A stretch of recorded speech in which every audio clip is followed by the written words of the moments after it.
ये तो क्लियर हो गया कि उनकी पार्टी रजिस्टर्ड है, ठीक है सर, और सिर्फ़ और सिर्फ इंतखाबी निशान उनसे छीना गया है।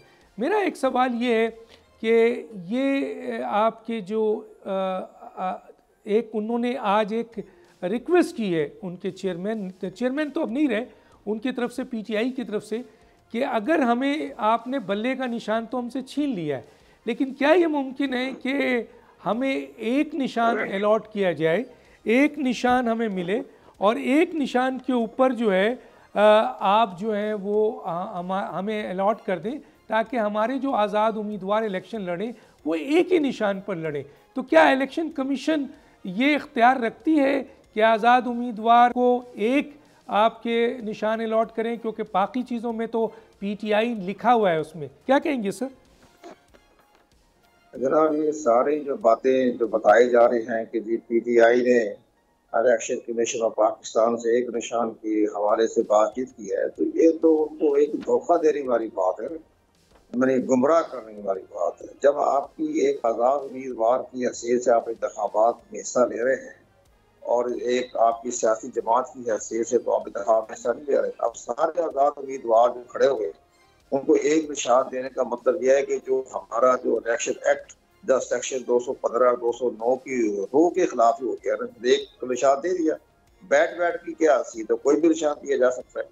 लेकिन इसी तरह से मामला यह है कि ये बात नहीं है, बात दुरुस्त ये है, असल बात यह है कि इन्होंने आज़ाद उम्मीदवार हैं वो अपने इंडिविजुअल इंफरादी तौर पर जो है वो अपने सिंबल को मिल चुके हैं। और सबसे पहली बात है, अब दरखास्त देने का फायदा कोई नहीं। चंद रोज पहले इलेक्शन पाकिस्तान ने हुक्मनामा जारी किया था कि कोई अदालत हमारे इंतखाबी शेड्यूल में मुदाखलत न करे और हमारे रिटर्निंग ऑफिसर ने जो निशानात अलॉट कर दिए हैं उसमें अगर रद्दो बदल करने की कोशिश की गई तो इलेक्शन कमीशन उन हकामात को तस्लीम नहीं करेगा। इस लिहाज से उन्होंने बाकायदा अपना सेक्शन जो है इलेक्शन एक्ट का वो बड़ा खुफिया है। मैं जैसे कि पहली दफ़ा चीफ इलेक्शन कमीशन ने उसका इस्तेमाल किया और वो सेक्शन 4 है।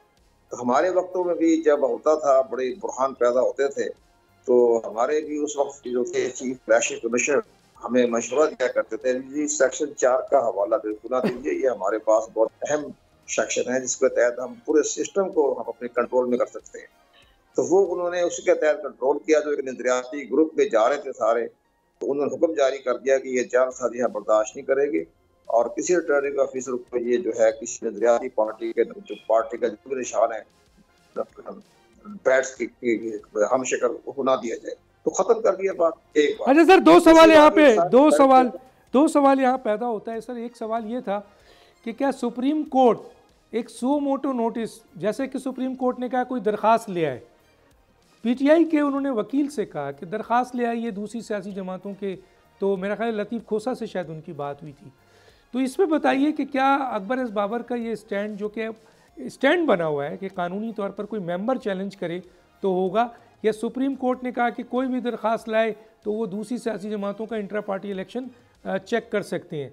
क्या एक तरफ ये सवाल भी है, दूसरी तरफ ये है कि क्या सुप्रीम कोर्ट पूरा जस्टिस करने के लिए, जबकि ये पता है कि दूसरी सियासी जमातों का इलेक्शन इंट्रा पार्टी इलेक्शन भी फेक है और वो मीडिया में आके बोल रहे हैं, तो मुनासिब नहीं था सर कि वो एक सो मोटो नोटिस ले लेते इस पे?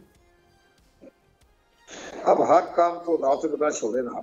जब आपने हर काम अदालतों को पे छोड़ना है तो दावेदारी बंद कर दे, ताले लगा दे सबको। अपना ज़हन नहीं होता, अपना विजन नहीं होता, अपना विजन नहीं होता, वो इस्तेमाल नहीं करना जानते। आप हर बार सुप्रीम कोर्ट, हर बार सुप्रीम कोर्ट, आप सुप्रीम कोर्ट बेचारी क्यों दबाव में डाल रहे हैं? सुप्रीम कोर्ट पाकिस्तान उन्होंने बड़ा अहम फैसला कर दिया 13 जनवरी की रात 11 बजे, और तो उन्होंने इलेक्शन कमीशन पाकिस्तान के फैसले की तौसीक कर दी। बहुत बड़ा उन्होंने एक फैसला दिया। और इस बात जहाँ तक आप ठीक कह रहे हैं अकबर बाबर, हम भी कह रहे हैं कि ये जो आइंदा जो हमारे जो सिस्टम बदली किया जाएगा। अब भी अगर अकबर बाबर साहब अपने सुप्रीम कोर्ट में दरखास्त जमा करवा देते हैं कि बाकी पार्टियों का भी इंट्रा पार्टी इलेक्शन का भी आप ऑर्डर करवा लें, तो ये फिर इलेक्शन के बाद तारीख पड़ेगी।